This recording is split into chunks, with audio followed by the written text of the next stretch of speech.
ves tú las declaraciones del presidente Andrés Manuel López Obrador? Por eso es tan importante el proceso del 2024, porque él o la que sea electa sucesora del presidente Andrés Manuel López Obrador tendrá que llevar a cuestas pues esto que ha sembrado el presidente, que ha dejado o que está dejando el presidente por la transformación de México. No alcanzan con 6 años. Bueno, así lo dice el presidente. No, y era lógico, Vicente, Laura y público consentidor, era lógico que iba a tomar décadas, o va a tomar décadas reconstruir a México, no un sexenio.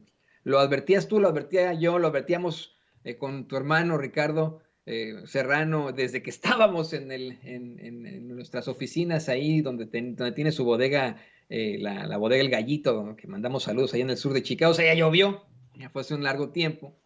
Hablábamos de cómo es que justo antes de que comenzara el sexenio, que iba a tomar un larguísimo tiempo reconstruir a México ante la mierda en la que nos dejaron gobiernos panistas y priistas. Ante el presidente le gusta englobarlo en el neoliberalismo.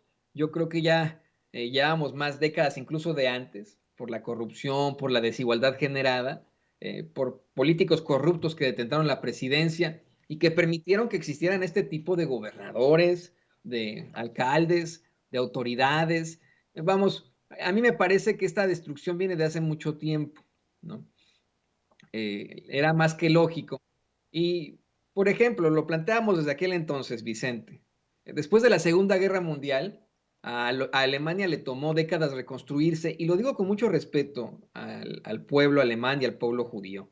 Uno de los países más, si no es que el que más se enfrentó problemáticas debido a las batallas que se libraron en su territorio fue Alemania, obviamente de la crisis humanitaria a la que se enfrentaron. Muchos me podrán decir, no, hombre, pero no es un punto de comparación lo que sufrió Alemania con lo que sufrió México. Yo creo que sí. Lo he platicado un par de veces con el padre Alejandro Solalinde. Cómo es que, y lo digo con mucho respeto, los mexicanos sufrimos un gran holocausto a manos de políticos priistas y panistas, en el que pues como sociedad no contamos nada, en el que fueron destruyendo nuestras instituciones, en el que fueron destruyendo los programas de justicia social hasta dejarnos en la vil calle y provocar estos niveles de violencia como los tenemos hoy en día. Creo que sí es un punto de comparación ante la crisis humanitaria que se vive en México en estos momentos por la violencia, por la desigualdad.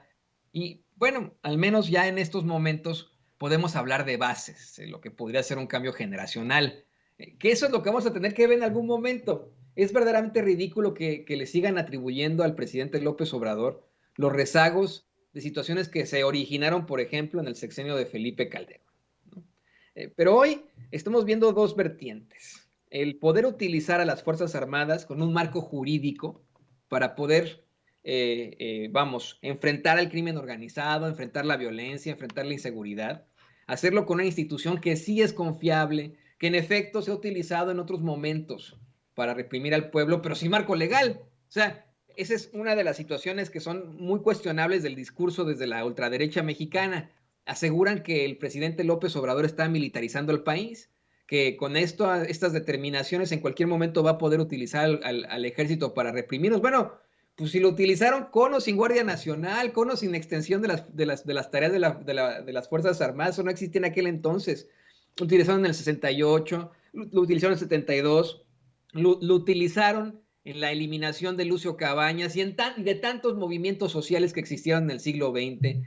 Lo utilizaron Salinas, Cedillo, Fox, Calderón, con su supuesta guerra contra el narco, lo utilizó Enrique Peña Nieto. Y pues, ¿cómo vamos a pensar nosotros que no puede ser utilizado esto más bien con un marco legal hacia el bien, con una institución en la que el pueblo sí confía, que es el ejército, a pesar de todo, en las Fuerzas Armadas? Esa es una vertiente. La otra es atender las causas que originan la violencia. Me gustó muchísimo y creo que tú te diste cuenta de eso, Vicente, porque me lo planteabas. ¿Cómo es que el presidente dedicó un largo tiempo a hablar de Badiraguato? Badiraguato, que es la tierra de Joaquín Guzmán Loera, mejor conocido como el Chapo Guzmán. Un sitio que se ha enfrentado a un rezago, a una marginación, a una pobreza durante tanto tiempo y que pues en ese momento fue cuna de uno de los más grandes narcotraficantes de México. Hoy, el presidente López Obrador dedicó un largo tiempo para poner como ejemplo cómo es que este cambio generacional se está buscando desde abajo, con esos apoyos a jóvenes, adultos mayores, a mujeres madres solteras, a personas con discapacidad. Pero fíjate, la palabra es interesante, semillero, semilla. Tú, querido Vicente, querida Laura, querido público consentido, ustedes plantan un árbol afuera de su casa, o en un jardín, o en un bosque.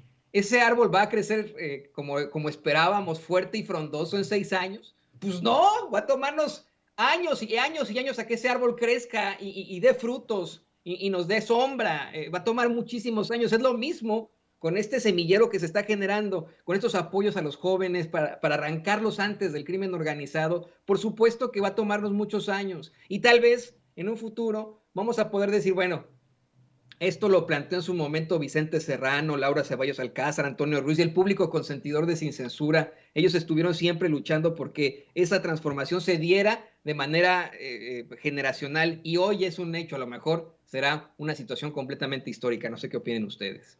Así es. Oye,